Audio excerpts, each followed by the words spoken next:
Hello बच्चों, कैसे हो आप सब। आशा करती हूँ आप सब अच्छे होंगे। तो बच्चों, आज हम एक पाठ पढ़ने वाले हैं जिसका नाम है पारस की खोज। और क्या उद्देश्य है इस पाठ का? इस पाठ में यह स्पष्ट किया गया है कि हमें आलस छोड़कर दिन रात कठिन परिश्रम करके अध्ययन करना चाहिए। यदि हम मन लगाकर शिक्षा प्राप्त करते हैं तो हम जीवन में सफलता प्राप्त कर सकते हैं। और याद रखें, सफलता कठिन परिश्रम के बाद ही प्राप्त होती है। तो आज की कहानी शुरू करते हैं। 12 साल का राहुल अभी भी ऐसे लगता था जैसे 8-9 साल का हो। उसे देखकर सभी यही कहते थे कि वह स्वस्थ नहीं है, उसे कोई न कोई रोग अवश्य है। वास्तव में उसे कोई रोग न था, उसका रोग तो केवल उसका आलस था। वह बेहद आलसी लड़का था, यानी बहुत ही आलस में वो रहता था। वह सुबह देर तक बिस्तर पर पड़ा रहता, यानी सोता रहता था। स्कूल में वह दिन भर कक्षा में बैठा ऊँघता रहता और हर कक्षा में 2-2 बार फेल होता था। एक दिन की बात है, राहुल ने सपने में मास्टर जी को कहते हुए सुना, पारस पत्थर के छूने से लोहा भी सोना बन जाता है। उस पंक्ति को पढ़ाते पढ़ाते मास्टर जी पारस पत्थर की महिमा का बखान करने लगे। बखान करने लगे मतलब उसकी चर्चा करने लगे, उसके बारे में बताने लगे। सुबह उठकर राहुल सपने को स्मरण करते हुए सोचने लगा, यानी सपने को याद करते हुए उसने सोचा, अगर कहीं से पारस पत्थर मिल जाए तो मैं घर में सोने के ढेर लगा दूंगा, मैं धनवान हो जाऊंगा। फिर मुझे पढ़ने लिखने की भी क्या जरूरत है, मैं नौकर रख लूंगा, अपने काम करवाऊंगा। फिर भी यदि पढ़ने की जरूरत पड़ी तो घर पर ही मास्टर रख लूंगा। धन मिलने पर मुझे किसी बात की कमी नहीं रह जाएगी। लेकिन पारस पत्थर मिलेगा कहाँ से? राहुल सोच विचार में डूबा ही था, तभी अचानक उसे नानी की एक कहानी स्मरण हो आई, मतलब याद आई। और उसमें नानी ने बताया था कि एक राजकुमार पारस की तलाश में निकला था, यानी कि खोज में एक राजकुमार निकला था। उसे उल्लू के घोंसले में पारस पत्थर मिल गया था। राजकुमार को एक जादूगरनी ने बताया था कि 300 मीटर ऊंची दीवार की तरह सीधी सपाट चट्टान के बीच उल्लू ने अपना घोंसला बना रखा था। सीधी सपाट यानी कि समतल चट्टान के बीच में उल्लू ने अपना घोंसला बनाया था और उसके अंदर क्या था? पारस का पत्थर, है ना। तो सोचते हुए उसे एक ऊंची चट्टान की याद आ गई, लेकिन उस पर चढ़ना टेढ़ी खीर था, यानी कि बहुत मुश्किल काम था। कैसे उस चट्टान पर वो चढ़ेगा? वह सोचने लगा, यदि कोई जादूगरनी मिल जाए तो मैं भी उससे जादू की सीढ़ी लेकर चट्टान पर चढ़ सकता हूँ। दूसरे दिन राहुल पारस के बारे में हवाई किले बनाने में लगा रहा।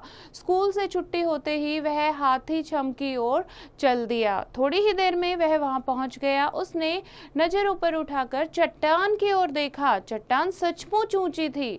यह देखकर वह बहुत खुश हुआ। अब उसे एक ही चिंता थी, चट्टान पर चढ़ा कैसे जाए। उसने देखा कि एक मजबूत तने वाली पेड़ की बेल बल खाती हुई चट्टान की दीवार के आधे से ऊपर तक चढ़ गई है ना। उसको क्या दिखाई दी? ये एक बेल दिखाई दी। अब वो क्या करता है आगे, ये पढ़ते हैं। पहले आप ये विलोम शब्द करेंगे। आलस, स्फूर्ति, निराशा, आशा, सफलता, असफलता, सच्चा, झूठा। ठीक है, तो आगे बढ़ते हैं। फिर वो बेल देखकर क्या करता है? वो सोचता है कि मैं इसके ऊपर चढ़कर कोशिश करता हूँ कि कैसे चट्टान के ऊपर चढ़ूंगा। किंतु 2-3 फुट चढ़ने के बाद ही उसकी सांस फूलने लगी। उसे लगा जैसे वह अब गिरा तब गिरा। डर के मारे उसके हाथ पैर फूलने लगे। वह धीरे धीरे नीचे उतर आया और निराश होकर घर की ओर मुड़ने ही वाला था कि सहसा छम के बीच एक घोंसले में से पक्षी उड़ा, यानी अचानक से उसको एक वहां घोंसले से पक्षी उड़ता हुआ दिखाई दिया। वो नीचे ही उतर रहा था। उसकी आशा फिर जाग उठी। उसने सोचा, पक्षी तो उड़ गया, अब देखो यहाँ घोंसला है या नहीं, क्या पता पारस पत्थर मिल जाए। उसने मन ही मन कहा, हो न हो यह उल्लू का ही घोंसला है, चाहे कुछ भी हो जाए मैं एक दिन घोंसले तक जरूर पहुंचूंगा। ऐसा फैसला करके वह घर की ओर चल दिया। शाम के समय राहुल काफी देर बाद घर पहुंचा था। उसकी माँ को बड़ी चिंता हो रही थी। घर पहुंचते ही उसने प्रश्नों की झड़ी लगा दी। दी। आज इतनी देर क्यों क्यों कर दी? कब हुई थी छुट्टी है? कुछ याद? कहाँ गया था? घर से पूछकर क्यों नहीं गया? तुझे इतना भी ख्याल है कि घर पर माँ को चिंता होती होगी? राहुल ने मुस्कुरा कर उत्तर दिया, माँ, आज मैं बहुत बड़ा काम करने की सोच रहा हूँ। यदि सफलता मिल गई तो मैं तुम्हारे आगे सोने का ढेर लगा दूंगा। हाँ, सफलता क्या होती है? सफलता होती है कामयाबी। माँ तो हैरान रह गई। उसने पूछा, अच्छा जरा बताओ तो सही, ऐसा कौन सा काम है? नहीं, मैं अभी नहीं बताऊंगा। तो कब बताओगे? जब मुझे अपने काम में सफलता मिल जाएगी। मैं कुछ ढूंढ रहा हूँ। क्या ढूंढ रहा है तू? माँ पूछती है। ठीक है, आगे देखते हैं। उसके बाद माँ खिलखिला कर हंस पड़ी। फिर राहुल को सारी योजना बतानी पड़ी। माँ ने सोचा कि राहुल को अनुभव से सच्चा ज्ञान मिलेगा, इसीलिए कह दिया, हाँ हाँ, तुम्हारी योजना ठीक है। पारस जैसी कीमती चीज को पाने के लिए खतरा तो जरूर मोल लेना पड़ेगा, लेकिन एक बात है, पारस पत्थर आसानी से पहचाना भी तो नहीं जाता। उसे पहचानने के लिए विशेष उपाय करना पड़ता है। अब क्यों कहती है माँ? माँ को पता था ऐसा कुछ नहीं होता है ना, वहां पर कोई ऐसे घोंसले में पारस पत्थर नहीं होगा, लेकिन वो चाहती थी ये कुछ करे तो सही और उसी से सबक ले, है ना, कुछ तो करेगा। क्या क्या करना पड़ता है? राहुल ने उत्सुकता से पूछा। यह तो मैं भी भूल गई, माँ ने विवशता प्रकट करते हुए कहा। विवशता मतलब उदासी प्रकट करते हुए कहा कि मुझे भी नहीं याद कि कैसे पारस पत्थर को पहचान सकते हैं। मैंने कहीं किसी पुस्तक में पढ़ा था, शायद तुम्हारी ही किसी पुस्तक में था। माँ की बात सुनकर राहुल उदास हो गया, क्योंकि जिन पुस्तकों से वह हमेशा दूर भागता था उन्हें ध्यान से पढ़ना उसके लिए बहुत बड़ी मुसीबत थी। परंतु पारस की प्राप्ति तथा पहचान के लिए वह बड़े से बड़ा कष्ट सहने के लिए तैयार था। अब वह रोज आलस छोड़कर उत्साह के साथ विद्यालय जाने लगा। उत्साह मतलब जोश के साथ, है ना। वो चाह रहा था कि किसी न किसी पाठ में पारस पत्थर का जिक्र तो मिले। गुरुजी ने जो कुछ पढ़ाया उसने उसे ध्यान से सुना। उसे डर था कि पारस के विषय में कोई वाक्य सुने बिना छूट ना जाए, इसीलिए वो सारी बातें भी मास्टर जी की ध्यान से सुनता था। पाठशाला से छुट्टी होते ही वह बस्ता कंधे पर लटकाए हुए उस चट्टान के नीचे जा पहुंचा। कंधे से बस्ता उतार कर उसने नीचे रख दिया और एक बार फिर चट्टान पर चढ़ने की कोशिश की। इस बार वह काफी ऊपर तक चला गया, अधिक ऊपर न चढ़ सका। वह जल्दी से नीचे उतर आया। उसे शरीर में नई ताजगी लगने लगी। उसका आलस दूर भागने लगा था। उसने पुस्तक खोली और एक एक पंक्ति ध्यान से पढ़ने लगा। वह पूरी पुस्तक पढ़ गया, लेकिन पारस के बारे में उसे कहीं कुछ ना मिला। जब सूर्य डूबने लगा तो वह घर वापस आ गया। आगे देखते हैं, उससे पहले आप ये लिंग बदलो करेंगे याद। लड़का, लड़की, राजकुमार, राजकुमारी, है ना। आगे देखते हैं क्या होता है। उसने माँ से पूछा, मुझे मेरी पुस्तक में पारस के बारे में कोई पंक्ति नहीं मिली। माँ ने उसे समझाया, मैंने जरूर कहीं पारस पत्थर के बारे में पढ़ा है, ढूंढो, मुझे ठीक से याद नहीं, एक बार फिर ढूंढो, अवश्य मिल जाएगा। राहुल पूरे साहस के साथ हर रोज चट्टान के पास जाने लगा। वह दिन प्रतिदिन पिछली बार की अपेक्षा चट्टान पर और ऊपर तक चढ़ जाता, क्योंकि उसका आलस क्या होने लगा था, दूर। ढूंढो, मुझे ठीक से याद नहीं, एक बार फिर ढूंढो, अवश्य मिलेगा। तो ऐसे माँ की बातें जो है वो बार बार सोचता और फिर बार बार बेल पर चढ़ता। फिर नीचे उतरकर अपनी पुस्तक को ध्यान से पढ़ता हुआ पारस के बारे में ढूंढने लगता।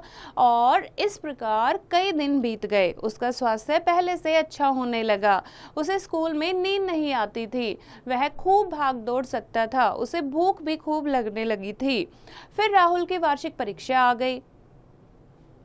परीक्षा से पहले ही वह पारस को प्राप्त कर लेना चाहता था। बारी बारी से वह सारी पुस्तकें कई बार पढ़ चुका था, परंतु उसे पारस के बारे में कहीं कुछ पढ़ने को नहीं मिला। परीक्षा से एक दिन पहले भी वह चट्टान पर पहुंचा और बहुत ऊंचाई तक चढ़ गया। उसे उल्लू का घोंसला मिल गया। उसने हाथ डालकर टटोला, पर पारस कहीं नहीं था। उसने जेब में से चाकू निकालकर घोंसले में घुमाया, पर चाकू सोना नहीं बना। निराश होकर वह नीचे उतर आया। आया। अगले दिन वह परीक्षा में बैठा। उसे सारा प्रश्न पत्र बड़ा आसान लगा क्योंकि उसने पुस्तकें कई कई बार ध्यान से पढ़ी थी।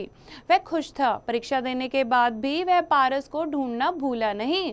पारस के चक्कर में वह दूसरी चट्टानों के चक्कर काटने लगा।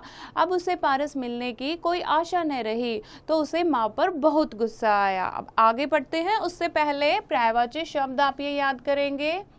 पाठशाला, स्कूल, विद्यालय, पत्थर, पाषाण, शिला, सुबह, सवेरा, प्रातः, सूर्य, सूरज, दिनकर, पत्र, चिट्ठी, खत। ठीक है, फिर आगे देखते हैं, उसको माँ पर क्या आ जाता है? गुस्सा आ जाता है।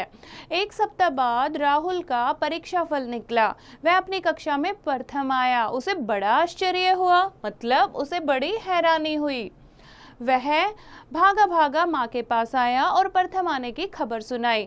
माँ ने उसे गले से लगाकर कहा, बेटा वे पारस वाली पंक्तियां मिल गई हैं, तुम्हारी पिछली कक्षा की पुस्तक में थी, लो पढ़ लो।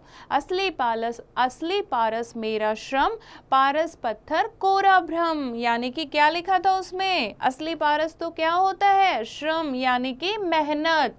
मेहनत से ही तो चीजें सोने में बदल सकती हैं, धनवान बन सकते हो। पारस पत्थर जो है वो तो कोरा भ्रम है, यानी कि वो तो एक गलत फहमी है खाली, है ना। तो कोई ऐसा पारस पत्थर नहीं होता, आपकी जो मेहनत होती है वही असली पारस होता है। राहुल एकदम समझ गया कि इसी श्रम रूपी पारस को छूकर वह लोहे से सोना बना है। देखो बच्चों, पहले वो कितना आलसी था, अब पारस पत्थर की चाह में उसका आलस भी भाग गया, कैसे वो परीक्षा में फर्स्ट भी आया। ठीक है, तो इस तरीके से मेहनत करके हमें बहुत ध्यान से पढ़ना चाहिए। तो ये था आज का पाठ। आशा करती हूँ आपको समझ आया होगा। एक बार फिर से इसको दोहराएंगे, शब्दार्थ को याद करेंगे और अभ्यास का प्रयास स्वयं करेंगे।